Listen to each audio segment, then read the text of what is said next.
Good morning, everyone. Welcome to the channel. Hope you're having a fantastic day. So today we're starting work on my 1978 Jeep Cherokee so I can get it to my standards of being roadworthy.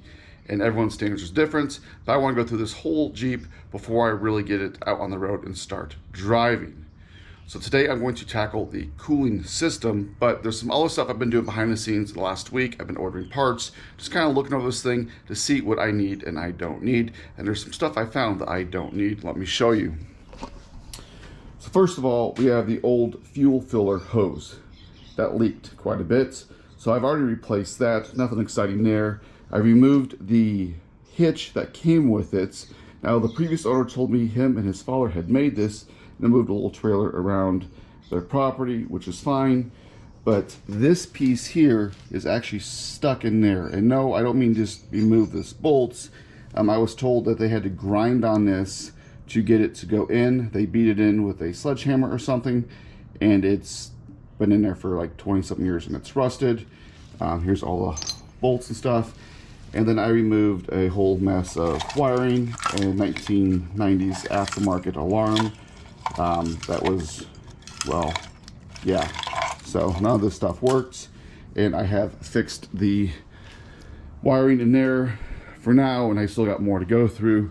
I've also gone ahead and made a new battery cable from the starter relay. As you can see, the cables are here down to the starter, because this is what was on there, and I definitely did not want this arcing out as I was trying to start it. But like I said, I've got lots of parts on order. Today I'm going to be replacing the radiator right here behind me, even though it looks good. I'll explain that here in a second, but we're going to be putting a new cold case radiator, all aluminum, with a 180-degree thermostat and a new gasket there. So why am I putting a new radiator in here? Well, let me explain. I talked to the previous owner, and he told me I had an overheating issue during the summer when you're driving over 65 miles an hour for an extended period of time, or heavy stop and go traffic.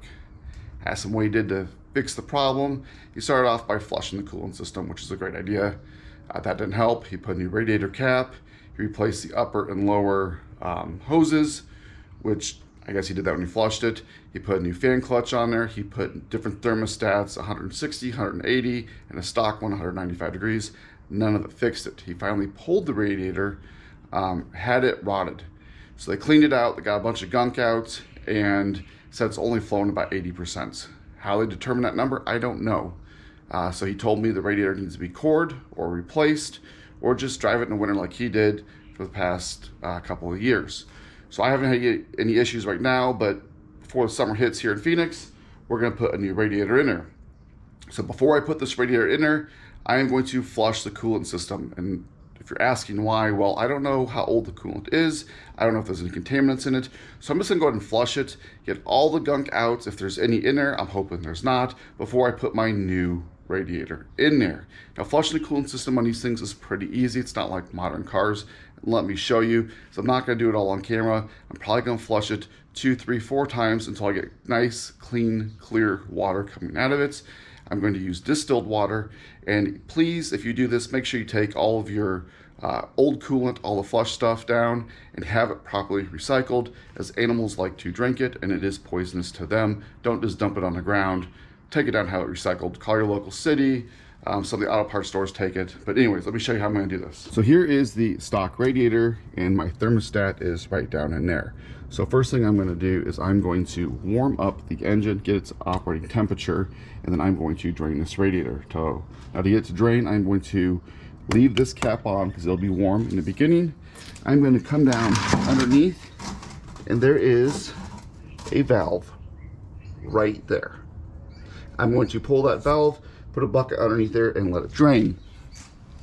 Now, once it starts to drain, I will go ahead and pull this cap to get it to drain faster. Now, after the first initial drain, I'm going to go ahead and pull the old thermostat out. I don't need it in there. I'm going to throw it away. I will put the housing back on. Now, when I'm doing this, I'm going to make sure that my heater is on, so all that coolant goes through the heater core, and I want to flush that at the same time. From there, I'll put distilled water in there, like I said. Continue to bring it back up to operating temperature. You can't just put it on there, run it for a few minutes, and then flush it again. I'll probably do that 4 or 5 times. After I get those flushes done, we're gonna go ahead and pull the radiator and fill it back up with new clean coolants. And make sure when you're doing this, you go ahead and you clean all the old coolants out of your overflow tank, just in case there's contaminants in there you don't want to get into your new tank. So I'm gonna go ahead and do that too. So let's go ahead and get started.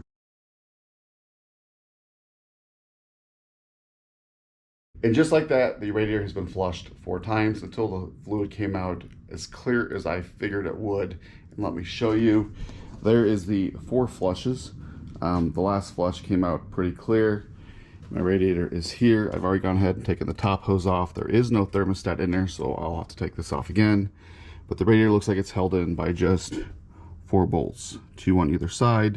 The bottom hose clamp on the bottom hose is already loose. I just need to move the bucket underneath there to drain it, and I did take the overflow tank off to rinse it out the best I could. Now on the new radiator, let me show you that. It is right here, my cold case. It is a very nice aluminum radiator, comes with a new cap, and they do make a fancy billet cover for it. It has the pepcock at the bottom, and then you have your factory transmission cooler ports down here. I will not be using the factory transmission cooler because there's an aftermarket one already in here under the radiator, and I can show you that. So now it's just time to pull that second hose and pull this radiator out, put the new one in. Let's get that done.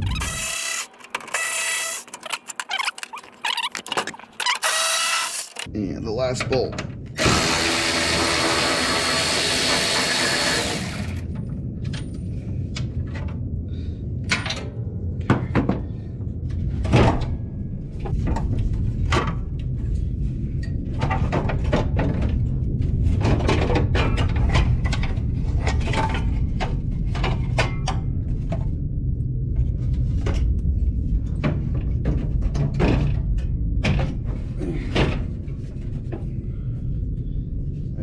Old one is out. Now I have the radiator out, let me show you the difference in the two and why I'm not going to use the transmission cooling unit in this. So here are the 2 different radiators. We got the cold case there and the OEM one that I know is not flowing 100%. Now this is for your factory transmission cooler, and I'm going to leave these plugs in there. This has the nicer pepcock, where this one just has a drain plug down there. Everything else is the same. The reason I'm not going to use the factory transmission cooler port is, well, the previous owner added an aftermarket one. So if you look down here, here's your aftermarket cooler. Why he did that, I don't know. And then, just for reference, there's your steering box. We still have to put the new thermostat in, and you clean the gasket surface, and then we have our fan shroud. So this should go back in same way I took it out, just in reverse order, and pretty simple. First thing I want to do is I want to go ahead and get the radiator in with the fan shroud, and I'll go ahead and put the thermostat in. We'll fill it up and then burp the system. Now the coolant I'm going to use is I'm going to use just some O'Reilly's. I got 1 bottle of 50/50 and 1 bottle of concentrates. I will mix the concentrate with a gallon of distilled water. This cooling system takes between 3 and 3.5 gallons, so I'll be at a 50/50 mix there. And if I need to top it off after I burp it, I'll just put some more 50/50 in there. So let's go ahead and get this thing reinstalled and back on the road.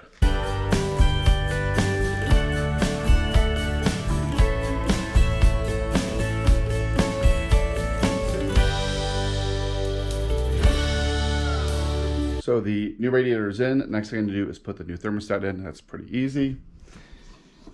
You're going to come up here to the housing. You're going to remove the 2 13mm bolts, or 1/2 inch. Everything on here, I guess, is SAE. And we're going to pull that off and put the new one in. So let's go ahead and get those off.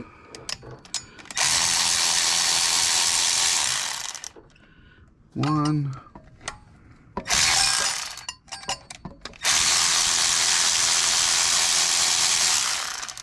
2. And I did pull the thermostats when I started the flush, just because I wanted everything to rotate through. So there we go. I'm gonna pull this off. I got here with one hand.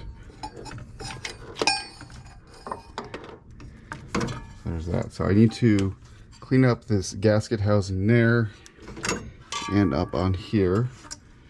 And then I will put the new thermostat in. So let me go ahead and get that clean. So I've got the mating surfaces cleaned up. I went ahead and I set on my new gaskets. I'm going to take my new thermostat. Make sure you put them in the right way. I'm going to set it just like that. I'm going to go ahead and put this on. Make sure you clean up this surface and the bottom one.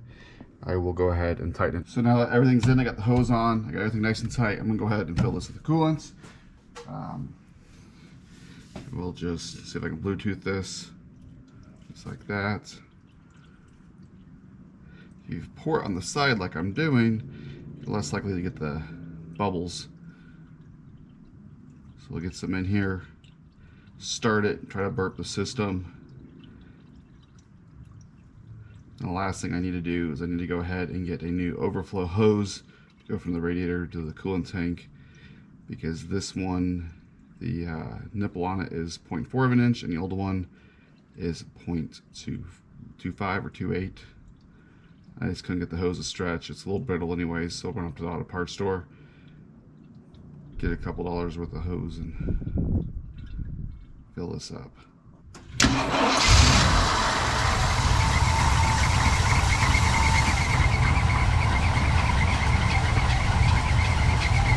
The install is complete. Let me show you the final product. I did find one leak though, and let me show you. So the good part of the install is everything is in. It looks nice and complete. I have no leaks up in this area or the lower radiator hose. But if you notice, the overflow coolant tank is missing, hence there's no hose going there. So I went ahead, when I was trying to burp the system, I put some coolant in the overflow tank, and I noticed a significant leak. And what I mean by that, well, probably 1/3 of a gallon leaked out. The seam on the bottom of the overflow coolant tank was leaking, so I need to go ahead and order another one. I'm gonna see if I can find an OEM one, or maybe a nice little, I've seen these before, aluminum one. This looks pretty slick. I am not a chrome person, but I won't lie, it looks nice being kind of dressed up. So if you were paying attention at the beginning of the video to now, it's been actually 5 or 6 hours. This flush and install kit only took me about 2.5 hours total. I flushed it a total of 4 times, but to change the radiator out, I could probably do it in 45 minutes to an hour, taking my time. It's really just 4 bolts and the 2 hoses. Don't forget, I put a new 180-degree thermostat in here. But while I was, flushing and whatnot, FedEx showed up and dropped off some more goodies. So they went ahead, they dropped off the new battery, and while I was at it, I put the new battery cables in. I made a new ground wire just to get rid of some of the old crusty stuff. Yesterday, I went ahead and I made a new starter wire there, and it just kind of cleaned up some of the wiring as I showed. I also went ahead, I took off the belt to the smog pump because, well, I'm going to remove all that, as this vehicle does not require emissions anymore where I live, how it's registered. And one more thing showed up. I wasn't going to show it, but I will. I had a friend show up. They have a pickup truck, went and picked something up for me, and it looks really good. So if you don't pay attention to my Instagram, a link is in the description. I asked which rims looked better, and while I made the decision, I ordered the tires, and let me show you now. That is right. I went back with the stock white rims. Still has the chrome lug nuts, and then I put some of the Patagonia mud trains on there. These are a 31 1050 15. It looks really good.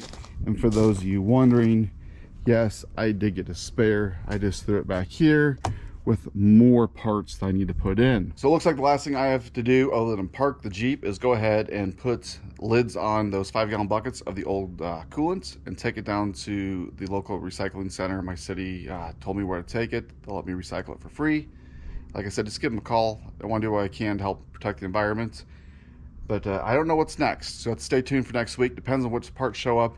I have parts on order from multiple suppliers. As you can see, there's stuff in the back of the Jeep, but there's more coming. I have suspension parts, steering parts, bushings, all different kinds of things, stuff for the dash. So I don't know, whatever shows up, we'll do next week. But don't forget to like, share, subscribe, and until next time.